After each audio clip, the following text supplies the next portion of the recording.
everyone, my name's Vanessa, and today on this episode of Maiko Makes, I want to show you how I made this really cool bookshelf insert.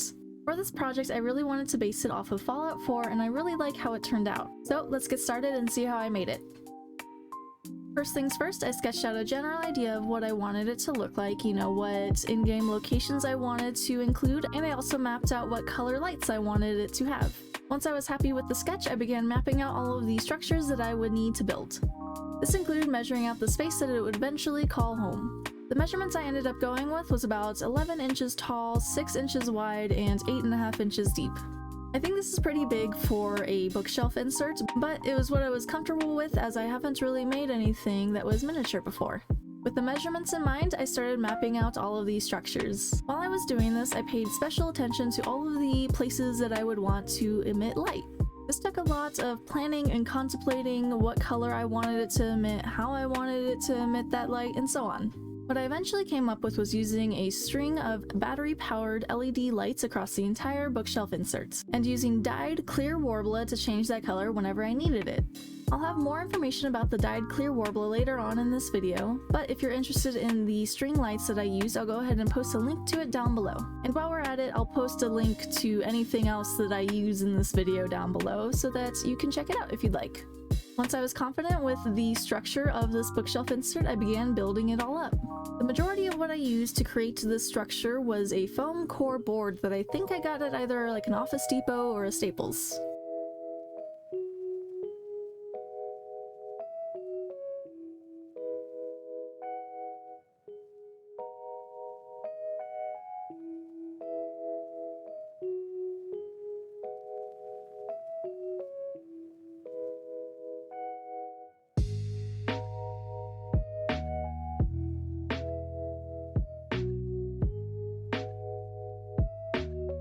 For other things such as the rounded corner walls at the Red Rocket gas station, I used a piece of low-density EVA foam. And for the barstool seats at Power Noodles, I sliced off little rounds off of a foam dowel that I had lying around. With these buildings, I knew that I wanted to create something that would look like corrugated metal, so I actually used these little cookie wrappers.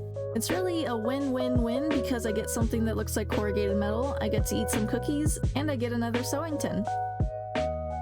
To get the little pieces of corrugated metal that I wanted, all I had to do was cut out the bottom part of the wrappers and cut the sides into little manageable pieces.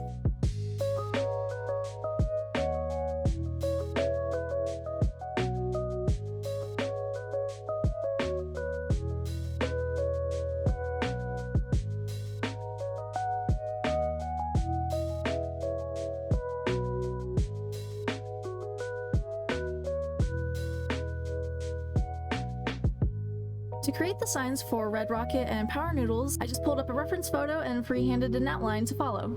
This probably goes without saying, but please be very careful when using anything sharp.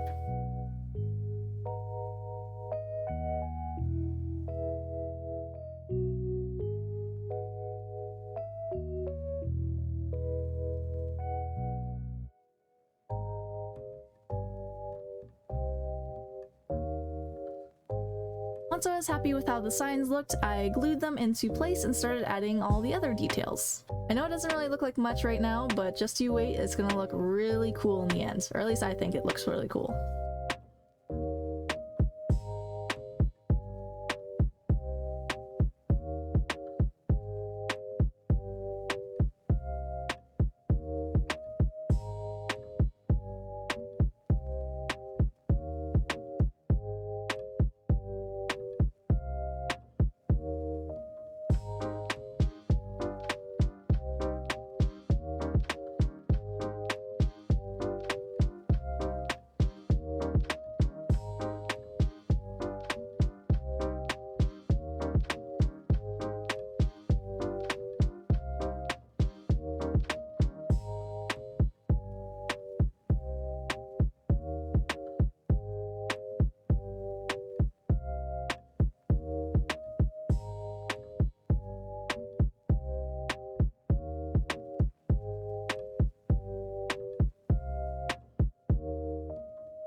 With the vault door and the stairs leading up to it all done, I began mapping out certain spots to emit light for some glowing fungus. Once I was happy with the layout, I cut out little holes and started cutting pieces of dyed clear Worbla and packing foam for all of them. As for the dyed clear Worbla, I already had this green color as well as all of the other colors in this video from previous cosplays of mine, so I will put a link to a helpful tutorial down below if you'd like to check it out. But for a quick and dirty explanation, all I did was I took some clear Worbla, heated up a large pan full of water, added synthetic fabric dye of whatever color it is that I wanted, and added the sheets of Worbla into it. They got like really noodly really quick, like lasagna.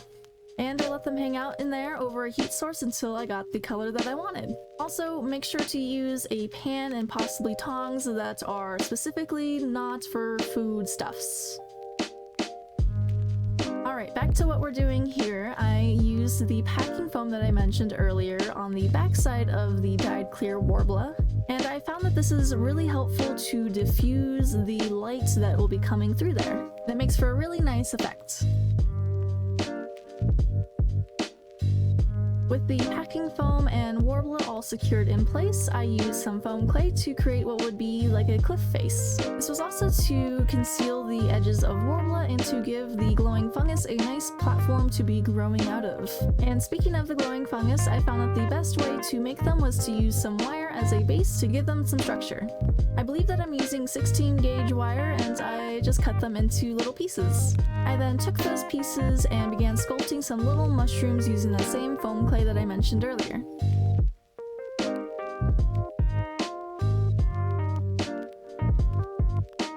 With my little mushroom army all sculpted, I let them air dry before taking them outside to prime. I also took everything else outside to be primed as well. And it's important to remember to cover certain areas like the green dyed Worbla with some masking tape so that our hard work is not just covered with paint. Now that everything is all primed, I started adding my little glowing fungus babies wherever I wanted them to exist. And I super glued them in place to make sure that they are nice and secure.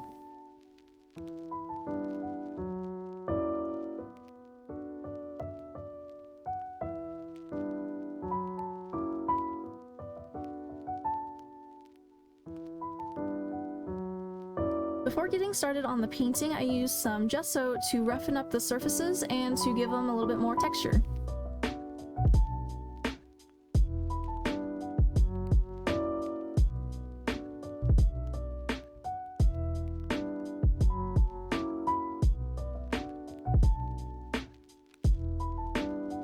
With the gesso all dried, I started applying the base layer of paint.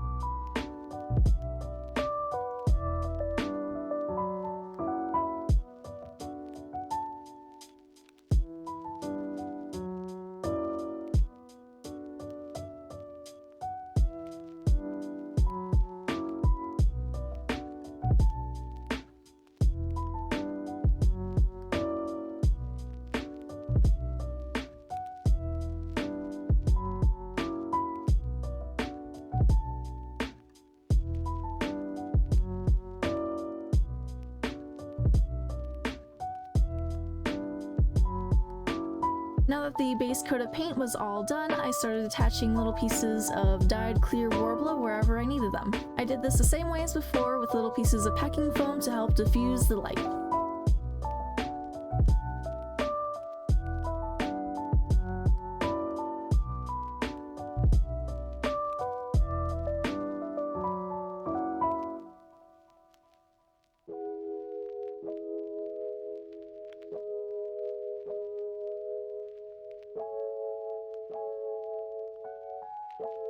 Then I was finally able to get started on what is quite possibly my most favorite thing to do: weathering.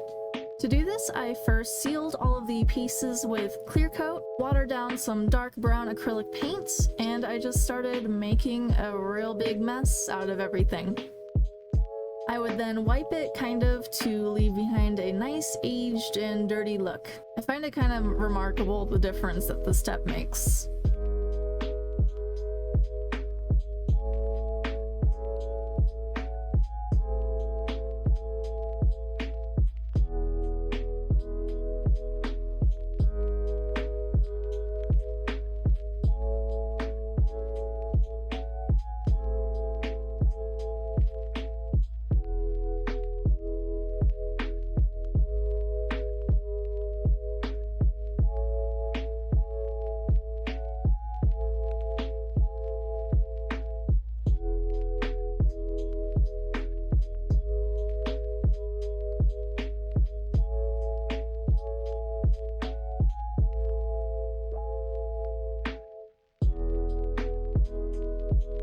Once I was happy with the amount of weathering for now, I began figuring out how to attach all of the lights. For this, I used 2 strings of LED fairy lights in a nice warm white color. These lights are battery operated, requiring 2 AA batteries each.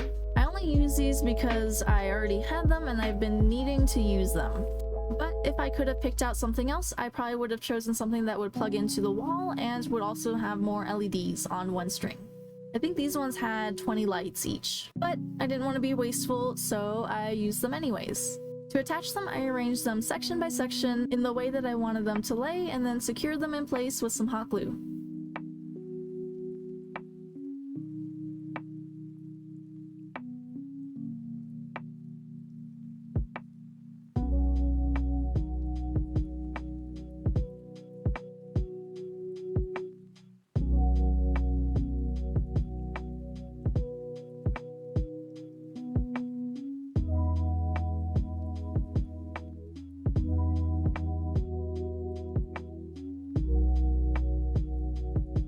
When all of the lights were secured, I began trying to figure out how to conceal these frickin' battery packs, and I ultimately decided to put them on the farther side of the structures closer to the back of this bookshelf insert.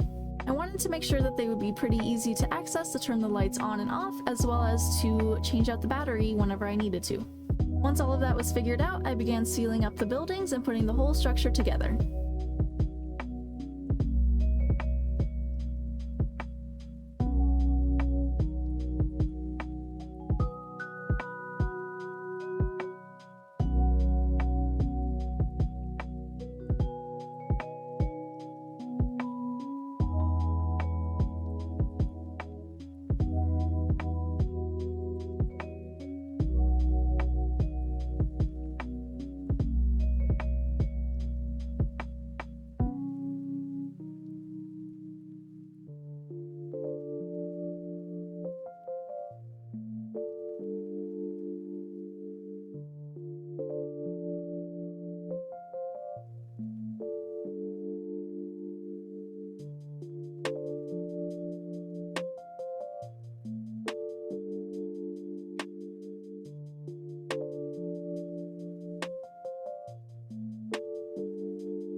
When the structure was all put together and painted, I started adding all of the final little details, including these adorable little resin bottle miniatures. They came in multiple different colors, but I decided to use the brown and blue ones as bottles of regular Nuka-Cola and Nuka-Cola Quantum. Another final detail that I really wanted to add to this was a cute little German Shepherd miniature to be my little dog meat. And of course, dog meat needs some armor, so I made a quick little mock-up with some masking tape and transferred that onto some craft foam.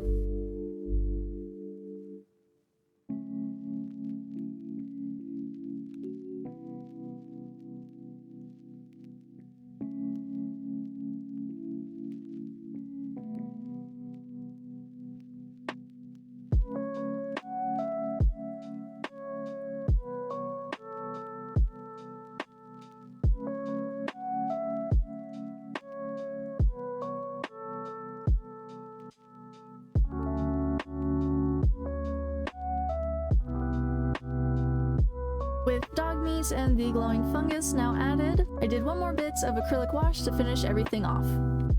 Hey everyone, future Vanessa interrupting this regularly scheduled program to say that I completely forgot a step. I forgot that I wanted to add a railing on either side, and I wanted to also add an awning over power noodles. So, to do this, I used some of that same wire from earlier to make the railings, and I just poked holes in the foam board to put them in place, along with a small dab of super glue to help secure them. As for the awning, I cut 3 pieces of wire and sewed them onto a small scrap of red fabric. Same as the railings, I just poked holes in the board and secured it into place with some super glue. Alright, we're good now, back to past Vanessa. And ta-da! This bookshelf insert is all done! I'm really happy with how it turned out, and I think that it'll be a really cute addition to my little bookshelf. If you have any suggestions for anything else that I should make, please comment down below. I would love to hear your ideas. Anyways, thank you so much for watching. My name's Vanessa, and I'll catch you next time. Bye!